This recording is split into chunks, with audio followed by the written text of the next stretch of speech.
Hello dear learners, welcome to MUs. Thank you so much for coming to my channel English at MUs.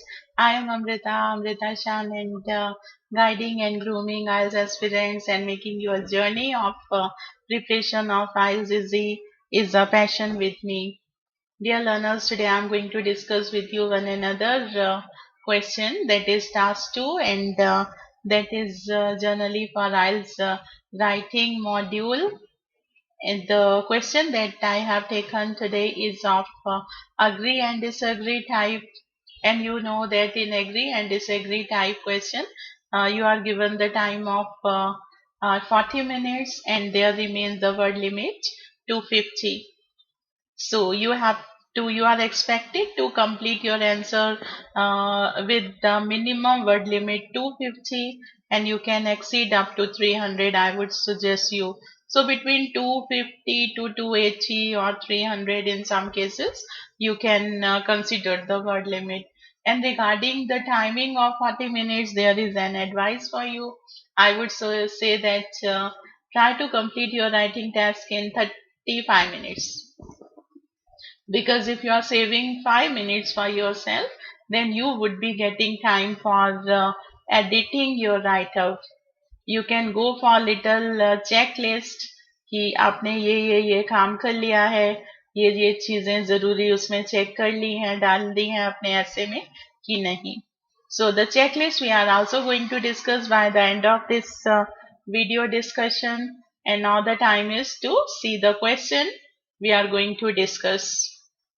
The question is that do you agree or disagree with the following statement? And the statement is games are as important for adults as they are for children. Games are as important for adults as they are for children. Use specific reasons and examples to support your answer. I would suggest to you, yes, it is important that as we get the question, first important thing is the understanding of question. जैसे हमें question मिलता है, जरूरी है कि हम देखें उस क्वेश्चन का एग्जैक्टली क्या मतलब है. Before I tell you, I go with further discussion कि क्वेश्चन का क्या मतलब है. I would say that pause your video here for 1 or 2 minutes, और आप अपने ढंग से सोचिए कि आपको क्वेश्चन क्या समझ आया है, किस चीज को एग्जैक्टली हमने डिस्कस करना है, किस बात से हमने अग्री करना है या डिसअग्री करना है. So you can pause the video here, and you can check your understanding, that how do you understand the question. And I would say that कि क्वेश्चन अंडरस्टैंडिंग की अगर हम बात कर रहे हैं, तो बोला जा रहा है कि गेम्स जो हैं एडल्ट्स लोगों के लिए भी उतना ही जरूरी है जितना कि बच्चों के लिए. बच्चे तो गेम्स खेलते हैं, undoubtedly they are saying that children play games. And the question is कि जितना बच्चों के लिए जरूरी है, उतना ही गेम जो है बड़ों के लिए भी जरूरी है. तो बच्चों के लिए जरूरी है जितना, उतना बड़ों के लिए भी जरूरी है. हमें क्या लगता है कि ये बात राइट है कि रॉन्ग है, ये बात सही है कि गलत है. गेम्स जो है, खेले जो हैं, जैसे हम गेम्स की बात करें कि हम कुछ बोर्ड गेम खेल रहे हैं, हम कुछ फैमिली मेंबर्स इकट्ठे होके कुछ कैरम खेल रहे हैं, तो ये गेम्स खाली बच्चों के लिए जरूरी है, या कि अगर बड़े लोग भी इसको खेलते हैं तो उनके लिए भी इम्पोर्टेंट है. तो मुझे तो लग रहा है कि ये बात बिल्कुल ठीक है. It is good if adults also take part in games and they play some games. The question means, अगर मुझे लग रहा है कि ये स्टेटमेंट सही है, तो it means that we are agreeing with the statement. आपको लग रहा है कि ये बात राइट है, तो means you are agreeing, you are saying that I agree that games are as important for adults as for the children. You totally strongly believe this is very true. तो ठीक है, हमने अग्री किया. अब अगर हमने अग्री किया तो why did we agree? अगर ये बात सही है तो ये क्यों सही है? Just second. सो अगर ये एग्री हम कर रहे हैं तो हमें रीजन देना पड़ेगा कि हम क्या रीजन है हमारे पास कि गेम्स जो हैं बच्चों के बड़ों के लिए भी उतनी जरूरी हैं जितना कि बच्चों के लिए। Dear learners, I am going to tell you that today we are going to write on the basis of only 2 points. We are not going to have a long list of prove our point of view. सिर्फ हम लोग 2 point लेते हैं और देखते हैं कि हम उसके ऊपर अपनी बात को कैसे एक्सप्रेस करते हैं।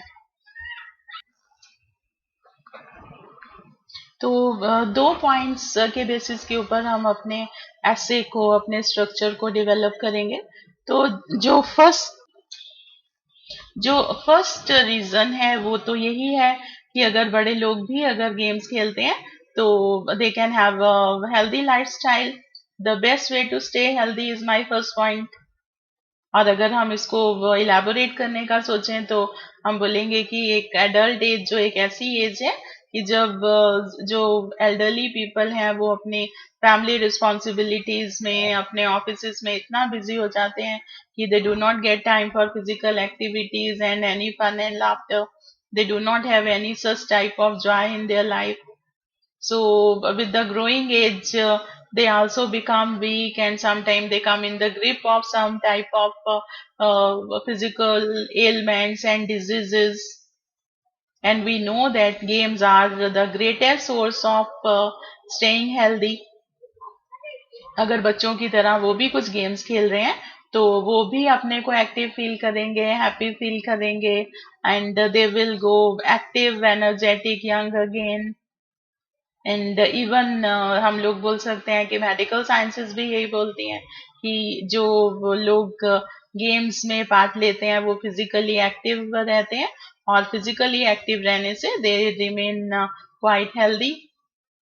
सो बहुत इजीली हम अपना फर्स्ट जो BP1 है हम उसको स्ट्रक्चर्ड कर सकते हैं। My second point of view is that an opportunity to socialize.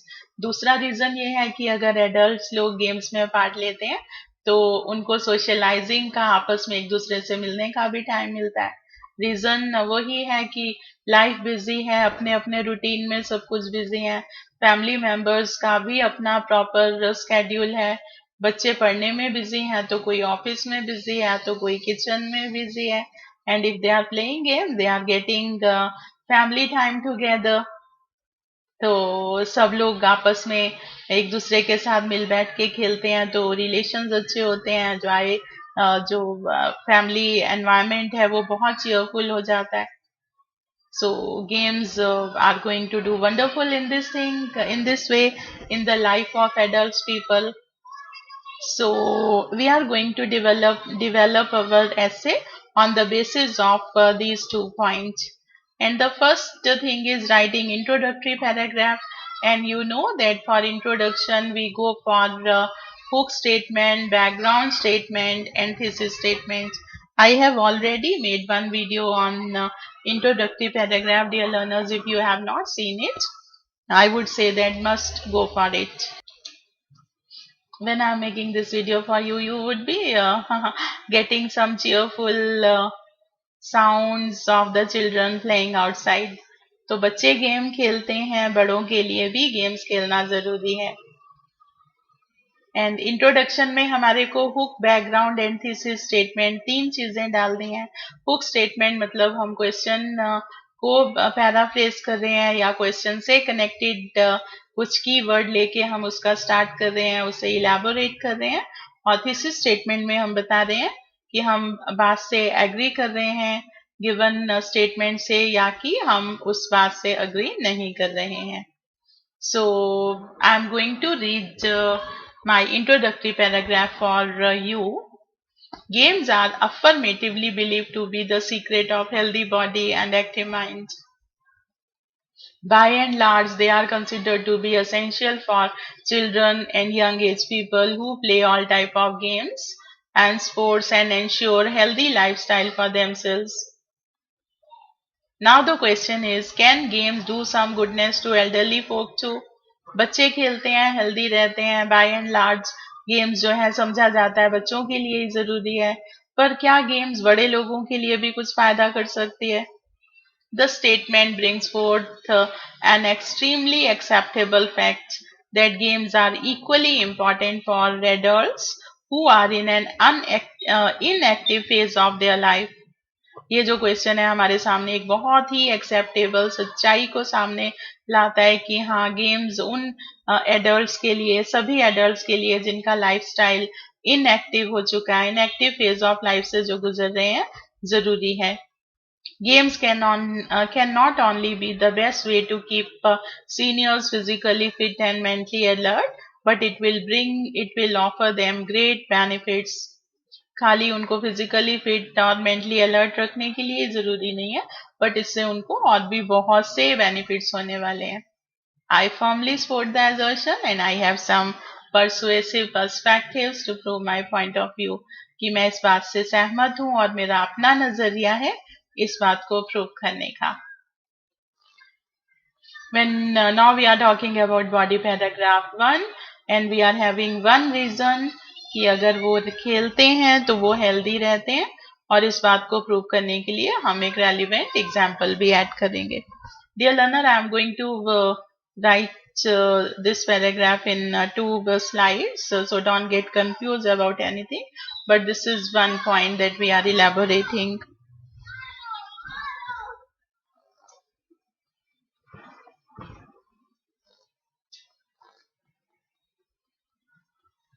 To begin with, I tend to believe that in adult age, people generally get lost in their personal and professional obligations, where growing age further worsen the situation as it brings with it weaknesses and ailments. If an adult stays idle, leads inactive, sedentary lifestyle, doing nothing, life not only goes monotonous with no charm left in it, but many serious repercussions start becoming visible. ये जो stage है वहां पे बहुत सी personal professional duties हैं, हर कोई अपने life में बिजी रहता है, remain lost in their life, और एक ऐसा स्टेज है जब बहुत सी फिजिकल वीकनेसेस और एलिमेंट्स जो है एक एडल्ट को ग्रिप कर लेती हैं, और उसके बावजूद अगर वो इनएक्टिव रहता है, उसका लाइफ स्टाइल बहुत सीडेंट्री है, तो लाइफ खाली जो है बोरिंग ही नहीं हो जाती है, बट और भी बहुत से सीरियस आउटकम्स देखने को मिलते हैं. नेवरदलेस देयर पार्टिसिपेशन, और दूसरी तरफ अगर वो गेम्स में पार्ट लेते हैं, जैसे कि कार्ड गेम हो सकता है, बोर्ड गेम्स हो सकता है, मेमोरी क्विज हो सकता है, या फिर अगर वो क्रिकेट फुटबॉल जैसे में भी अगर थोड़ा बहुत पार्ट ले रहे हैं, bring them newness and positive feeling and boost their immune system and make them feel young, active, energetic again. और दूसरी तरफ अगर वो ऐसी गेम्स में पार्ट ले रहे हैं तो खाली उनका इम्यून सिस्टम ही स्ट्रांग नहीं हो रहा है, बल्कि वो अपने आप को फिर से एक्टिव और एनर्जेटिक फील करते हैं. इसी बात को अभी हम कंटिन्यू कर रहे हैं. In addition, hypertension is commonly seen among adults which many times becomes the cause of heart problem. इस एज तक पहुंचते पहुंचते हाइपरटेंशन और हार्ट प्रॉब्लम जो है वो शुरू हो जाती हैं. In such circumstances their indulgence in game help them cope up as they get a chance to have healthy laughter, and naturally helps muscles to relax and evidently lowers blood pressure. और ऐसे हालात में जब वो खेलते हैं तो वो इन सिचुएशंस को कोप अप करते हैं, और जो एक हेल्दी लाफ्टर है वो डेफिनेटली उनके ब्लड प्रेशर लेवल को भी कंट्रोल करता है. For example, even medical sciences says that laughter helps in producing endorphins, a chemical that gives the feeling of happiness and eases the constant worries of life. यहाँ पे अब हमने example भी दे दिया because we know that relevant example is very important. तो हमने science के बेसिस के ऊपर एक एग्जाम्पल दिया कि अगर जब वो गेम्स खेलते हैं और हंसते हैं तो एक केमिकल प्रोड्यूस होता है बॉडी में, दैट इज एंडोर्फिन, और जिससे कि हैप्पीनेस की फीलिंग आती है उनमें, और जो एक कांस्टेंट वरीज हैं लाइफ की वो भी रिलैक्स हो जाती हैं. तो अपनी बात को हमने गेम्स उनके लिए जरूरी है from health point of view, This is the thing that we have written in our body paragraph 1. In body paragraph 2, we are going to give our second reason. And dear learners, relevant example is not very important here, but if you want to write, you can, and it should be relevant too. But I am not going to take any further example here because I have one point and I am going to elaborate. आपको मालूम है second point हमने लिया था socialising के ऊपर, तो देखते हैं अब हमने सोशलाइजिंग को कैसे कनेक्ट किया है. Digging out further, while digging out further means this is a connector, means going further, continuing with the same point of view. While growing up, we often forget that our parents are growing old. Who go emotionally weak and require the company of their family members and friends. Often the family members have different schedules which push everyone in different directions. But playing games, maybe or even for a short while, with elderly ones provide quality time together and becomes a priceless gift for them. They feel connected with their younger ones, and not to think of the great enthusiasm that they exhibit brings wonderful change in their life, brings wonderful change in their still and tedious life. हम बड़े होते होते ये भूल जाते हैं कि हमारे पेरेंट्स भी बूढ़े हो रहे हैं अब, और इमोशनली वो वीक हो रहे हैं. उनको फैमिली मेंबर्स की, फ्रेंड्स के साथ की जरूरत है. पर डेली लाइफ जो है हर किसी का स्केड्यूल्ड होता है, हर कोई अपने अपनी डायरेक्शंस में अपने कामों में बिजी है. पर अगर इन सब के दौरान हम थोड़ा समय भी अगर अपने एल्डरली पीपल के साथ स्पेंड करें, उनके साथ कुछ गेम्स खेलें, तो एक ये उनके लिए खाली क्वालिटी टाइम ही नहीं होगा, उनके लिए एक प्राइसलेस गिफ्ट होगा. और ये तो सोचो ही मत कि वो जो अपना उत्साह दिखाएंगे और एग्जिबिट करेंगे, वो भी एक वंडरफुल चेंज होगा. उनके लाइफ का स्टिलनेस और जो एक टीडियसनेस है वो भी खत्म होगा. Their childish fights, effort to win, and their behavior like small kids rejuvenates the withering vibes in the family. हाँ हाँ, you would love this sentence कि और जब वो खेलते हुए बच्चों की तरह लड़ेंगे, जीतने की कोशिश करेंगे, तो ऐसा बच्चों जैसा बिहेवियर जो है वो फैमिली की चीयरफुलनेस को, चीयरफुल वाइब्स को फिर से तरोताजा कर देगा. Last not least, if they are playing some outdoor games, they would get time to socialize with their age mates and would get another chance to relive their young time again. और फिर last not least अगर वो बाहर भी outdoor games भी अगर कुछ खेलते हैं, तो उन्हें अपना सोशलाइजिंग का टाइम मिलेगा, उन्हें अपने फ्रेंड सर्कल के साथ टाइम, अपने एज मेट्स के साथ का टाइम स्पेंड करने का टाइम मिलेगा. और वो फिर शायद अपने उस जवानी के टाइम को वो जी पाएंगे. तो dear learners, we have prove कि गेम्स बड़ों के लिए भी जरूरी है. रीजन उनका हेल्थ अच्छा रहेगा, और सेकंड रीजन कि उनका सोशलाइजिंग भी हो जाएगा. So now our concluding paragraph is, putting everything in the nutshell, games are essential for children as well as for elderly folk.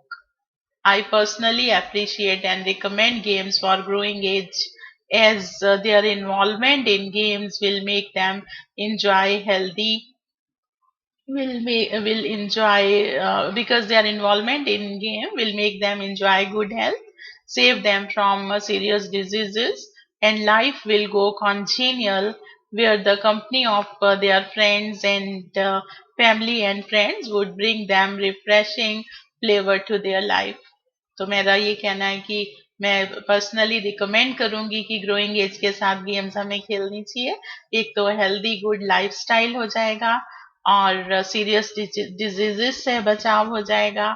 Life will go congenial in the, और जो जीवन है अपने दोस्तों और रिश्ते नातेदारों की कंपनी में और भी मधुर हो जाएगा, और जिससे कि लाइफ में एक बहुत तरोताजा फ्लेवर आ जाएगा. So these are the things that we had discussed in our BP1 and 2 with the same points, and by rewording them we have concluded. And This is done, and our last paragraph, the fourth paragraph, is goes complete here. Now, dear learners, the time to check the final checklist. कि हमारे हमने जो जो चीज हमें चाहिए थी वो हमने सब पूरा किया है कि नहीं किया. Did you write on the topic? यानी कि आपने टास्क जो अचीवमेंट था वो आपने किया है कि नहीं. तो definitely we have written on the topic. Did you use good vocabulary? This is the part of our lexical structure कि हमने कैसा vocab यूज किया है, कैसे connectors यूज किए हैं, collocations, synonyms. तो ये सब कुछ हमने अपने ऐसे में टेक केयर किया है कि नहीं किया है. Definitely we will put right here. Did you write grammatically? हमने लिखते हुए ग्रामेटिकल चीजों का टेक केयर किया है. ग्रामेटिकली तो कुछ गलत नहीं है. सो डेफिनेटली आई थिंक कि हमारा ग्रामेटिकली भी ठीक रहा है. एज अ स्टूडेंट आप कुछ मिस्टेक्स कर सकते हैं, बट उसको आपको भी टेक केयर करना जरूरी है. Did you give convincing reason? आपने क्या कन्विंसिंग अपनी बात को जो कहा है आपने उसको प्रूव किया है कि आपने ऐसा, अगर एग्री कर रहे हैं तो आप किस बात पे एग्री कर रहे हैं. तो हमने 2 रीजंस के साथ अपनी बात को प्रूव किया है. Did you support your idea with relevant example? Yes, हमने रेलिवेंट एग्जाम्पल भी दिया है. Sorry. Did you structure your answer well? So now we are talking about cohesion and coherence and cohesion. तो coherence है हमारा structured था. हमारे paragraphs जो थे वो बिल्कुल connected थे. Did you connect your ideas logically? आपने जिस बात को आपने जो आइडिया लिया है आपने उसको लॉजिकली कनेक्ट किया है. हमने 2 आइडियाज लिए थे कि हेल्दी रहते हैं और दूसरा उनको सोशलाइजिंग का टाइम मिलता है. तो हमारे वो दोनों आइडियाज जो हैं बिल्कुल बहुत अच्छे से हमने उस बात को इलेबोरेट किया है. Did you take care of word limit? Yes, हमने बिल्कुल वर्ड लिमिट में अपने ऐसे को कंप्लीट किया है. And did you write in time? So because अभी तो हम डिस्कस कर रहे थे, so we have taken I think the time, but even then हमने टाइम से पहले कंप्लीट किया है. And when you are writing, you have to take care that you complete it in 35 minutes. And did you edit your essay before final submission? और last point जरूरी है dear student, जब आप complete करते हैं तो 5 मिनट अपने essay को edit कीजिए. एडिशन के टाइम में हमें क्या जरूरी चीजें हैं I will discuss with you in some other separate video. And this checklist is done and all the 10 points get right, tick, tick, tick. So this is done for today. I believed you enjoyed watching this discussion. So thank you for watching. And if you liked it, please give me a like and share it with your friends. You think that who can be benefited with such discussion. I will see you in next video with some other topic. And till then, dear all, take care. Bye bye.